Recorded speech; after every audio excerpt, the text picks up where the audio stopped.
Hello viewers, আসসালামু আলাইকুম। This is Mahbub Islam. Welcome back tech Mahbub busy.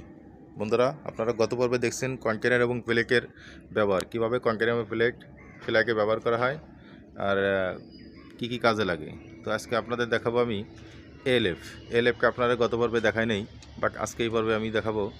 এএলএফটা হচ্ছে যে দুইটা কন্টেনারের থেকেও বড়। এই যে আপনারা দেখেন এএলএফ কন্টেনার নাম্বার দেওয়া আছে এএলএফ। তো আপনাদের আমি ঘুরে ঘুরে দেখাচ্ছি এএলএফটা। এই এএলএফের বাইরে লেসিন করা আছে। এই যে লেসিনের হুকগুলো আছে, দেখেন লেসিনের হুকগুলো আছে। তো আমি আপনাদের খুলে দেখাচ্ছি। দেখুন ভিতরটা কিন্তু অনেক বড়, অনেক বড়। এর ভিতরটা অনেক বড়। এখানে প্রায় 70 থেকে 80 পিস ব্যাগ ধরে, মিনিমাম সাইজ যেগুলো। হ্যাঁ, তো এগুলো ব্যাগ দেওয়ার পরে বিভিন্ন লাগেজ বা কার্টুন দেওয়ার পরে এভাবে প্রত্যেকটা হুক লাগিয়ে দেওয়া হয়। এভাবে হুক লাগিয়ে দেওয়া হয়, যদি বাইরে থেকে ব্যাগগুলো বাইরের দিকে না ঝুঁকে পড়ে। এরপরে নিচের দিকেও এই ধরনের হুক আছে, হুকগুলো এখানে লাগিয়ে দেওয়া হয় এভাবে।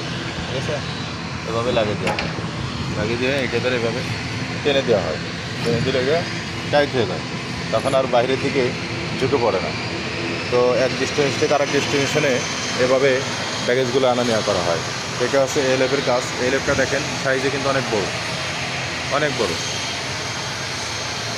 তো বন্ধুরা, এই ছিল আমার ভিডিওটি ভালো লাগলে অবশ্যই সেটা লাইক করবেন এবং শেয়ার করে আপনাদের বন্ধুদের জানিয়ে দেবেন যে এএলএফের কাজ কী।